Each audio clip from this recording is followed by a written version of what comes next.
Hola, ¿qué tal? Ya está usted en Arcelan, donde semana a semana, usted lo sabe, comentamos los acontecimientos más relevantes del país en compañía de Paola Barquet, nuestra compañera de ruta. Hoy vamos a abordar un tema, a mi juicio, que es importante y preocupante. La transición del IFE al INE. Usted sabe que pues se le están ya administrando los santos óleos al Instituto Federal Electoral. Prácticamente pues está a punto de desaparecer. Se acaba de promulgar la reforma político-electoral y hay 120 días para elaborar las leyes secundarias y elegir a los consejeros, a los que serían los nuevos consejeros del IFE. La tarea no es fácil, dado lo que si volteamos un poquito para atrás, lo que han sido las discusiones alrededor de esta materia en el Congreso. Y tenemos, para aclararnos o para darnos su punto de vista, una persona que ha pasado 20 años en este instituto y que hoy lo preside en esta nueva, digamos, presidencia por turnos que se dieron un mes y un mes ante pues lo súbito de esta decisión de transformar el IFE en el INE. Hay muchísimas preguntas al respecto. Muchas gracias por estar aquí, Marco Baños, y te comenzaría por preguntarte qué es lo que te preocupa, qué es lo que más te preocupa en este momento, en esta transición de la que hemos estado hablando. Bienvenido. Bueno, Paola, muchísimas gracias. Francisco, muchísimas gracias por permitirme estar en este prestigiado programa para presentar algunas opiniones y comentarios sobre esta transición que está viviendo el Instituto Federal Electoral. Empiezo por contestar tu pregunta diciendo que nos preocupan dos cosas de manera importante que no dependen estrictamente de las actividades del IFE, sino que están inscritas en la agenda inmediata de la Cámara de Diputados. Una es la emisión de la legislación secundaria, donde ahora la reforma constitucional recientemente promulgada por el presidente de la República obliga a la formulación primero de una ley general de organismos y procedimientos electorales, una ley general sobre los delitos electorales, una ley que regule la propaganda gubernamental de los servidores públicos y un conjunto de aspectos de actualización que tendrían que darse con el Instituto Federal Electoral, ahora Instituto Nacional Electoral, en la legislación que todavía está vigente, que es el Código Electoral. Y por si fuera poco, también está una parte que tiene que ver con la idea de que los partidos políticos sean regulados también a través de una legislación de carácter general. Y bueno, para complementar el menú de las cosas que tienen los congresos, está el tema relativo a que en cada uno de los congresos de las entidades federativas se tendría que hacer también cierta actualización de los códigos electorales locales y de ciertos apartados de las constituciones locales. Creo que lo urgente serían en ese caso las 17 entidades federativas que durante el año de 2015 van a tener elecciones locales, y hay de esas 17, 9 en las cuales hay elecciones para gobernador. Entonces, esa emisión de la legislación por parte de la Cámara de Diputados y de la Cámara de Senadores es una preocupación externa que tenemos enfrente los 4 consejeros que estamos en funciones. Y la otra parte tiene que ver con la integración de lo que va a hacer el nuevo Consejo General del Instituto Nacional Electoral. Es una mesa en la cual deben estar ahora 11 consejeros electorales, y que a partir del momento que se promulgue, que se publique, en el Diario Oficial de la Federación esta reforma constitucional, correrá un plazo de 120 días para emitir las leyes, pero también para que se designen a los consejeros electorales. Esa parte es importante para nosotros. Luego, la doctora Marván, el doctor Córdoba, el doctor Benito Nasif y un servidor hemos acordado que vamos a centrar nuestro esfuerzo en dejar al día todas las actividades de esta institución. No queremos que los nuevos consejeros lleguen con rezagos programáticos, con pendientes que pudieran alterar o, digamos, preocupar el arranque de una nueva institución. Yo diría que esta transición es una transición que se ha dado por el consenso de las fuerzas políticas.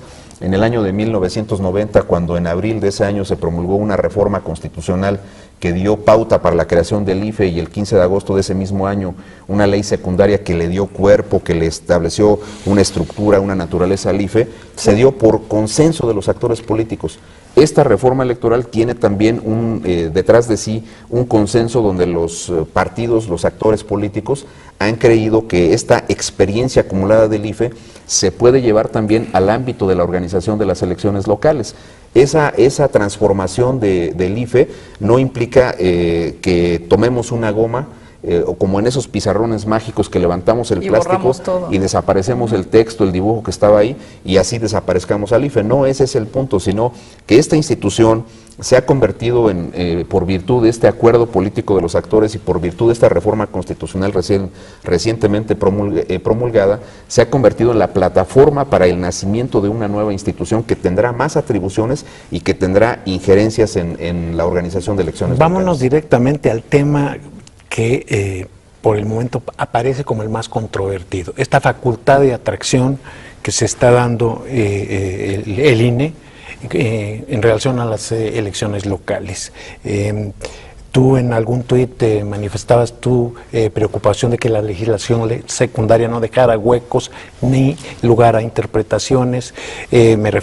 Supongo que te referías a uno de estos huecos, que es que no están definidas las causales para que el IFE o los motivos que pudieran al IFE sustentar atraer tal o cual elección, porque pues ya vemos el panorama. Si el IFE de repente con los votos de 8 de sus consejeros decide atraer una elección de alguna de las 17 que se vienen en el 15, pues los partidos que resulten perjudicados con esa atracción evidentemente se va a politizar irremediablemente, como ha venido sucediendo, y finalmente cuando las cosas se contaminan pues ya hemos visto los resultados, incluso los ha sufrido este propio instituto.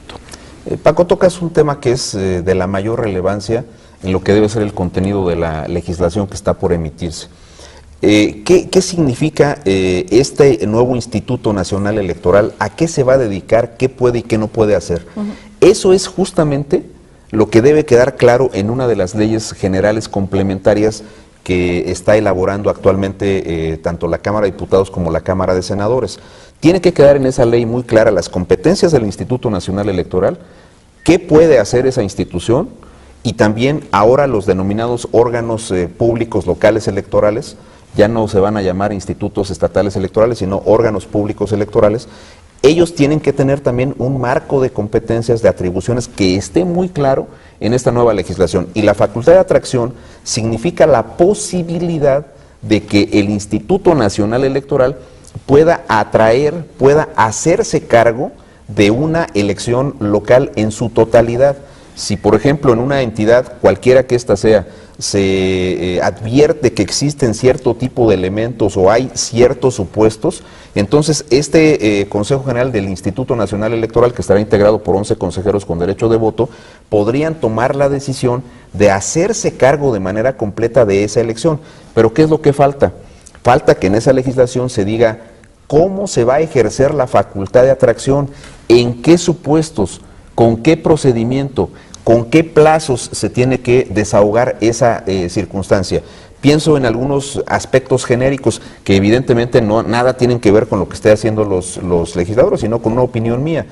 Un ejemplo, si todos los partidos políticos vinculados en la organización de una elección local se pusieran de acuerdo, cosa que sería muy compleja, y dijeran que quieren que lo organice el Instituto Nacional Electoral, y le vienen y le piden, le hacen ese planteamiento a este Instituto Nacional Electoral, pues entonces tendría que haber una mecánica para que esta mesa del ya inminente Instituto Nacional Electoral se ponga de acuerdo. Ahorita la Constitución nada más dice que sería por acuerdo de 8 de los 11 consejeros electorales que van a estar con derecho de voto, sí. Pero todavía nos falta que nos digan en qué supuestos, con qué procedimientos y con qué plazos. Si eso no queda con claridad en la ley, por eso decía yo, no puede haber huecos a interpretación.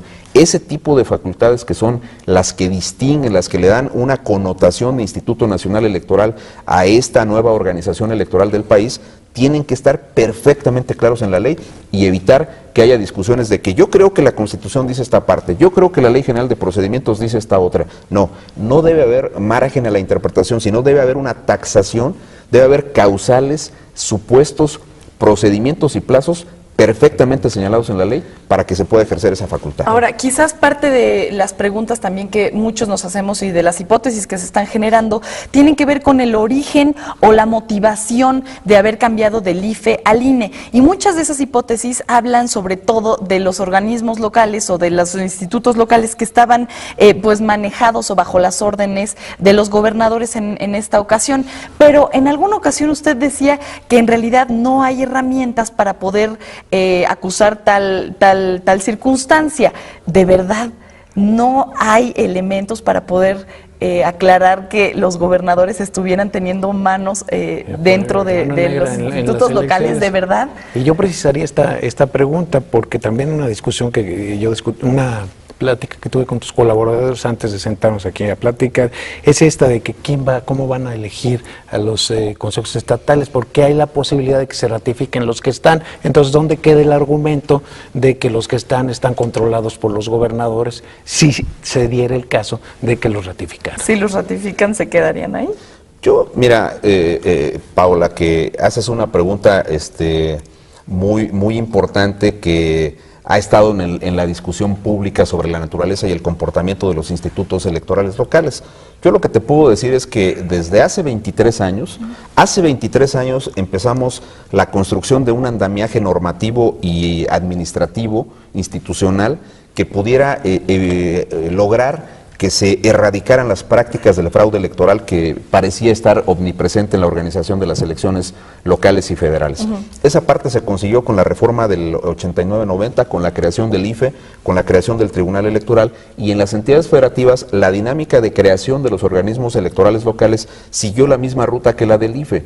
Y también los cambios legislativos que se dieron en las entidades tuvieron más o menos la misma ruta. Se introdujeron en los códigos electorales locales los procedimientos de doble insaculación para integración de mesas directivas de casilla. Se regularon los procedimientos para la obtención de los resultados electorales preliminares. Se establecieron mecanismos para la observación electoral.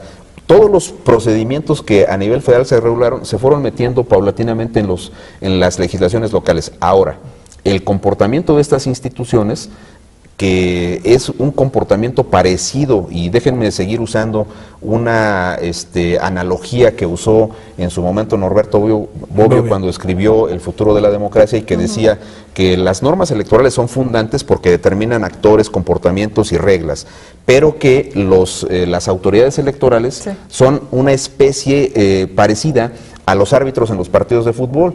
Y entonces, si tú le vas a la América y resulta que le ganó en un partido complejo a otro equipo con un penalti un poquito dudoso, como el partido con el León pasado, pues entonces no, el árbitro cometió un error.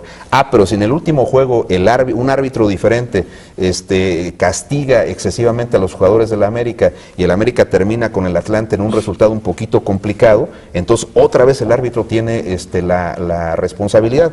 Yo lo que quiero decir es, este tipo de actividades que enfrentan los órganos electorales siempre son muy cuestionables, y yo digo con toda honestidad que no existe, más allá del argumento político esgrimido por algunos partidos políticos y esgrimido por algunos opinadores públicos, no existe una evidencia que indique con claridad que los institutos estatales electorales no cumplían con su actividad a la luz de lo establecido en la legislación, y tampoco creo que los consejeros electorales actuaran bajo la égida de las órdenes que le dieran los gobernantes. Es mi opinión, porque podríamos ver algunos elementos objetivos. Marco, pero no van a dejar huella, pues los acusan no los acusan de tarugos, ¿verdad? No van si van a meter mano, pues no van a dejar evidencia. Pero yo alegaría una cuestión que me parece objetiva. Incluso Madero, en las pasadas elecciones electorales, nombró a Duarte, nombró a Borges, nombró a Alonso, y hizo públicamente en un programa de televisión su lista de quienes habían metido las manos. Bueno, yo no tengo los elementos que tiene el presidente de un partido político, ni tengo la perspectiva de análisis ni de opinión de un presidente de un partido político. Yo lo veo como una autoridad electoral, y voy a decir algunos datos, solo datos, y cada quien que los pondere, que los analice, que vea cuál es su opinión después de revisar cierta información. En el año de 2010 hubo elecciones locales en 14 entidades federativas, pero en muchas de ellas había elecciones de gobernadores.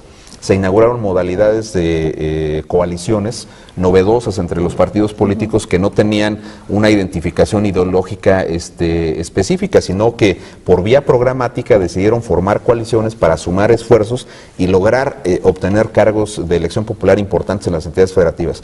Entonces, estas modalidades de coalición entre el PAN y el PRD lograron postular candidatos en Sinaloa, por ejemplo, en Puebla, por ejemplo, en Oaxaca, por ejemplo, y ganaron.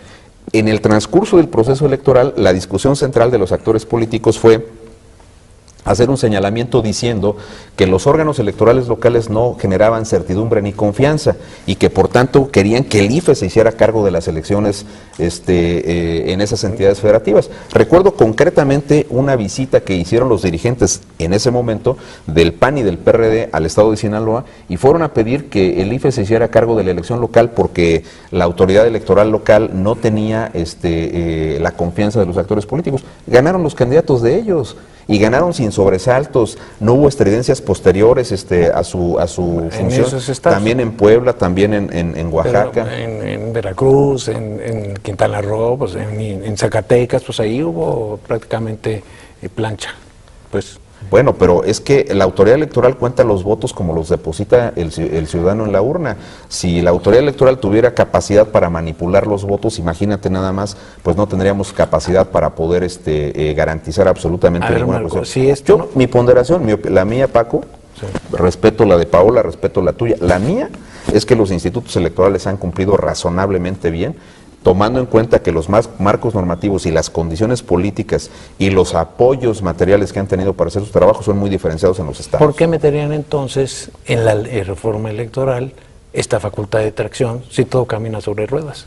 Bueno, porque vuelvo a insistir, el trabajo electoral va desgastando a las instituciones. Otro de los temas que también están en el foco, por supuesto, público, sería qué va a pasar con los consejeros electorales actuales del IFE. ¿Tienen o no tienen la intención de formar parte del nuevo proceso que se va a llevar a cabo para el INE? Porque en ocasiones hemos percibido que se siente como que estamos totalmente independientes a esta transición. Y en algunos otros momentos creo que incluso usted mismo ha dicho, bueno, depende de qué sea lo que se va a nombrar, si decidimos o no formar parte de este nuevo instituto que ahora es el INE en lugar del IFE. ¿Van a pasar o no van a pasar a este nuevo proceso? Bueno, eso ha generado muchas inquietudes. Ahorita hay que cumplir con otro tipo de responsabilidades, que es dejar al día a la institución para que se haga la transición de manera ordenada y sobre todo en un momento crítico porque la organización del siguiente proceso electoral está muy, muy cerca. Pero le digo con toda honestidad sobre el tema, creo que lo primero que tenemos que hacer es esperar a que se salga la convocatoria. No creo que podamos tomar una decisión en este momento y decir, voy a participar o no voy a participar. Mejor esperemos que estén los términos de la convocatoria y cada uno de los 4 consejeros en ejercicio de nuestra libertad, de una revisión concienzuda de nuestros intereses profesionales y personales, tomaremos una decisión. Juegue conmigo al sí. ¿Sí qué o sí qué? ¿De qué depende si sí pasa al INE o si se queda en esta última etapa del IFE? Pero mire, Paola, inteligente como usted es, sabe que ese juego del sí es un juego de especulación. Mejor esperemos a que nos pongan la convocatoria encima. Es la idea. Lo que no es una especulación es lo que nos dijo por ahí el diputado Ricardo Mejía. Traigo un saludo de él. ¿Qué dijo? Que por allá, que tú querías ser presidente del INE. Bueno, pues yo respeto su punto de vista, pues yo no tomo la decisión para designar al presidente del INE, en todo caso son ellos, y me atendré a Qué bueno, ahí tendrías un voto. A la decisión, lo dudo, pero pero agradezco el comentario del diputado. Oye, otra cosa, y que seguramente a la gente le interesa muchísimo saber, ¿qué va a pasar con la credencial de elector? Ese es un buen tema, Paco, y agradezco que lo ponga sobre la mesa. Quiero decirle al auditorio que esté muy tranquilo con el uso de su credencial. Es una credencial que se mantiene vigente, que se puede seguir utilizando durante el tiempo de vigencia que tenga la credencial, que se puede sustituir en las modalidades establecidas en la ley. Aun y cuando esta institución se va a denominar Instituto Nacional Electoral y probablemente tenga otro logo que la distinga, la credencial de elector todavía será vigente, se podrá usar en los trámites ante instituciones privadas y públicas y permanecerá en poder del ciudadano hasta que el ciudadano decida cambiarla porque ya no está vigente, porque cambió de domicilio.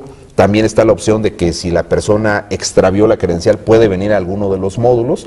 Entonces, creo que tenemos que darle tranquilidad a la gente porque yo nada más ruego una reflexión sobre el siguiente punto. El IFE tiene más de 87 millones de personas inscritas en el padrón electoral y debemos traer alrededor de 82 millones de credenciales circulando en todo el país. Hacer una sustitución masiva de la credencial sería oneroso para el país, no es prudente hacerlo de esa manera. Nada más para que la gente lo sepa, cada plástico, cada mica que la persona tiene en su poder en el formato de una credencial de elector tiene un costo aproximado de 10 pesos. Nada más por el puro concepto de la sustitución masiva de las credenciales, el puro costo del plástico nos estaría significando poco más de 900 millones de pesos de inversión. Entonces no creo que sea una decisión saludable, sino que dentro de los artículos transitorios de las leyes complementarias, estoy seguro que los diputados tendrán y los senadores tendrán la suficiente sabiduría para colocar esta salvedad para que la credencial se siga. Ahora, a veces eso queda en duda, ¿no?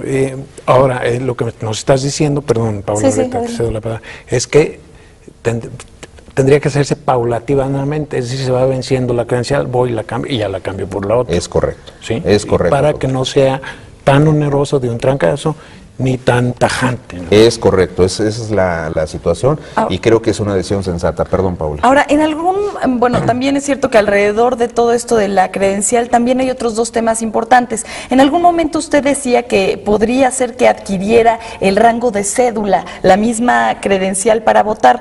Esto es cierto, y por el otro lado, sobre el tema del 10% de la gente que está decidiendo pues no poner su domicilio en la misma credencial, ya que estamos hablando de esta en específico, serían como las dos cuestiones al respecto. Sí, la credencial de elector desde hace 21 años, desde que se incorporó la fotografía en el año de 1992, se ha convertido en el mecanismo de identificación más importante de los mexicanos. La base de datos del padrón es la base más completa, más confiable de información sobre los mexicanos mayores de edad. Eso es demostrable desde cualquier perspectiva. En consecuencia, la credencial de elector ha sido un mecanismo de identificación en base a algunos artículos transitorios de reformas a leyes y a la Constitución. Lo que nosotros hemos planteado es que se utilice la infraestructura que ya tenemos, que la inversión en el padrón electoral, que ha sido de alrededor de 1.800 millones anuales durante más de 20 años, se pueda convertir, elevar a rango constitucional, a rango legal de una cédula de identidad. Y hay varias maneras de hacerlo. Hay una muy simple que consistiría en que la ley diga, la ley de población, por ejemplo, diga que la cédula de identidad es la credencial expedida por el Instituto Federal Electoral, ahora Instituto Nacional Electoral, Sí. O bien que reglamentemos ya de manera clara en esa ley, en el COFIPE y en la propia Constitución, que en una cara de la credencial dirá cédula de identidad con la información que deba contener esa mica. Y del otro lado dejamos los datos electorales que permitan el ejercicio del voto. Me parece que cualquiera de las modalidades es posible. Y tampoco estoy planteando un despropósito, lo hemos dicho desde el año de 2010, cuando hubo la intención de la emisión de la cédula para los mayores, hemos hecho este posicionamiento por parte del IFE. No hablo de una cosa que no esté ocurriendo en otros lugares. Hay países de América Latina que lo han hecho de esa manera, hay países que han optado por esta modalidad, y México tiene una inversión que ha sido muy amplia en el padrón electoral. Mejor aprovechemos bien esa inversión pública y démosle un uso diferente a la credencial para votar. Marco, nos quedan 3 minutos. Me gustaría que me contestaras una pregunta. ¿Por qué en México no hemos podido llegar a que haya instituciones o autoridades o elecciones donde ya no haya este tipo de conflictos que hemos venido viviendo desde la del 2006, en el 2012 todavía? Es decir, ¿qué es lo que está fallando? Tú que tienes 20 años aquí, ¿qué es lo que has reflexionado al respecto? Y una última antes de despedir sería, ¿qué balance haces de estos 23 años del IFE? Mira, ¿qué nos falta? Nos falta concluir una etapa de transición que ha sido muy compleja. Había fraudes electorales antes del IFE, antes de los órganos actuales en los estados. Había desconfianza generalizada entre los actores y los ciudadanos. ¿El fraude es cosa del pasado? En mi opinión, sí. Ahora hay tramos todavía que falta resolver, como la compra y coacción del voto, que depende de dispositivos legales distintos a los electorales que deben estar en el Código Penal y otras cuestiones. Pero en general yo diría la forma del procesamiento de los resultados, ahí no hay forma de alterar absolutamente nada y esa parte ha sido muy compleja de construirla. Falta también un poquito de mayor voluntad de parte de los actores políticos de reconocer cuando se han perdido las elecciones y hace falta también de terminar de construir el carácter de autoridad de la autoridad electoral que diga estos son los resultados y no hay cuestionamientos a ellos, como ocurre en muchos otros lugares.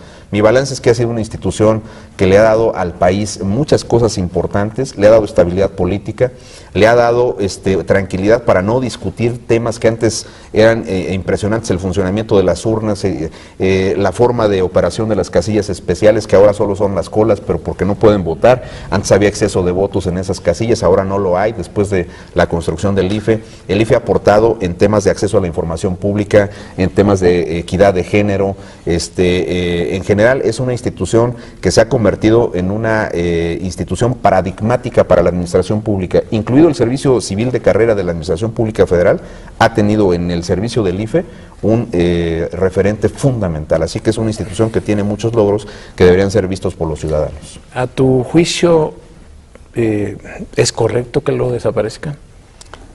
Mira, continuamos una etapa de transición. Creo que se tiene que cimentar adecuadamente al Instituto Nacional Electoral. Los consejeros electorales que estamos en turno ofrecemos garantías de que la parte que nos toca se va a realizar bien. La decisión de los actores políticos de transformarlo así está amparada en una decisión que ha modificado la norma constitucional. Hoy la Constitución dice una cosa diferente a lo que decía con antelación y hay que trabajar sobre esta nueva etapa de la institucionalidad electoral. Pues con esto terminamos, se nos acabó el tiempo, se nos fue volando como siempre. Volando. Te agradecemos muchísimo, Gracias Marcos. a ti, Paco. Y ojalá te veamos en el INE. No depende de mí, dile al diputado Mejía que depende de él. Sí, que te prometo. Pues muchas gracias a usted y pues le damos cita para el próximo sábado en su Arsenal. Te invitamos a seguir cuestionando la información con los siguientes videos.